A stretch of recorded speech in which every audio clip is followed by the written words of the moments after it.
Hello Internet, and welcome to another episode of Autistic Integrity. Now, before I get into today's topic, which I've decided will be laser-guided bullying, I'd just like to point out how awesome it is to be doing another video. Now, that probably doesn't make sense to you for the sole reason that you couldn't possibly have known that I promised myself I wouldn't do another video until I'd received a comment on the first. You know, I intended this to help gauge interest in the show as a whole, but little did I know that it would be 4 whole weeks before the first comment. Would you like to see the comment? The one that started it all? Alright. BioWare! Congratulations! Someone knows where I got the name for the cast. I salute you, sir. And that video, I might add, has a soaring view count of 20-some. Let's see if we can't be a rebel and shoot for like 21 this time or something, eh? Well, I've rambled long enough, so let me explain to you what I mean by laser-guided bullying. If any of you in the audience are autistic, or the parent of an individual who is autistic, you probably know that other children in an environment with such an autistic individual will recognize this child as being different almost immediately. Once they've got that covered, one of two things tends to happen. They either regard him with a ranged sort of curiosity, or proceed to taunt, mock, and bully. We're going to focus on the former for now. Let's focus on the latter for now. This often many against one bullying ranges from, "Hey, I just met you, and you are crazy," to long-term social isolation. We can do a former for now. For example, I was a founding member of my high school's philosophy club, which started with 3 people and has since grown by over 20. Initially, that is to say, the first year or so of the group's existence, anything I would say or do, my mere presence would prompt curiosity, questions about who I was, what I believed, who is this guy anyway. I'd like to get to know him more. I talked to a friend once after a particularly turbulent meeting, and she said, "You're kind of like the tribal elder of this group. You get cranky sometimes, but everyone still respects you and wants to know what you think. Hooray for compliments!" This is laser-guided appreciation, rather than laser-guided bullying. All is good, right? Well, not always. I'm actually having trouble isolating a single starting point for the negative, so I'll just begin with when I dropped out of the Scouts.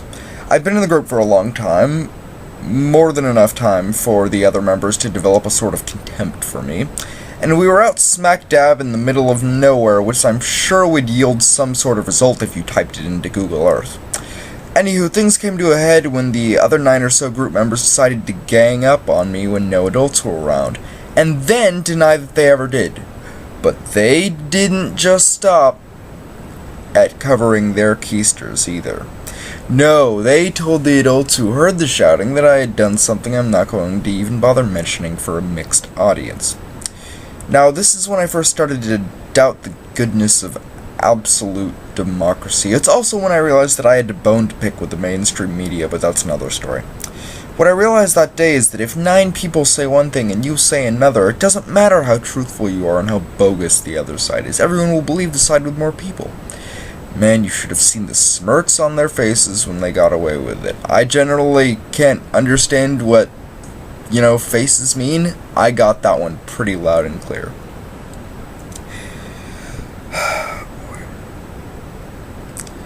Oh, the injustice of it all. I'm very big on the concept of justice, by the way. When I was young, an adult diagnosed me with a Batman complex, but that's another story. So I quit. I decided to deprive them of a victim, and that was that. Unfortunately, other situations aren't so easy to escape. Locker room bullying in middle school, for example, is rather unavoidable, seeing as you are required to leave your things in a locker and therefore must return to the locker to retrieve them, because what goes locker must come locker. And no matter how fast you are, let me tell you, the idiots in the locker room will find some time to squeeze in a little psychological abuse. Good grief, I never understood the sticks and stones can break my bones, but words can never hurt me. That has always, from the first time I heard it, driven me insane. Why? Because it's not true in any way, shape, or form. Lunchrooms, meanwhile, are just as much fertile grounds for bullying as locker rooms. You could make an argument that it's slightly easier to starve yourself for a bit than leave your things in a public thing receptacle, but it's still not something you should have to tolerate, right? When I was in middle school, I would get my lunch and take it to the library, being as sick as I was of torment. I never fully abandoned that either. I never had friends in the lunch period at high school, so I just went up to a teacher's room and ate lunch in a spinny chair. As a result of all this, I've unfortunately developed a mentality of each non-Sheldon dislikes Sheldon until proven otherwise. Now, if you're still around to hear this, you're probably wondering, so, what do I do or tell my kid to do about this bullying?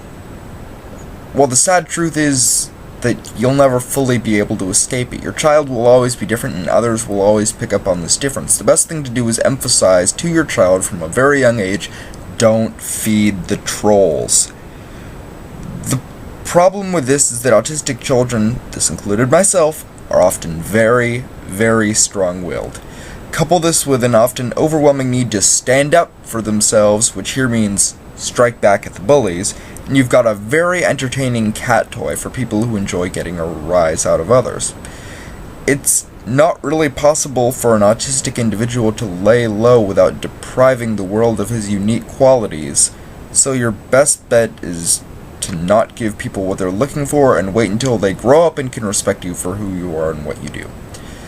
I'm going to end the episode soon, but please post any questions, comments, or stories about autism in the comments section below. Until next time, Sheldon out.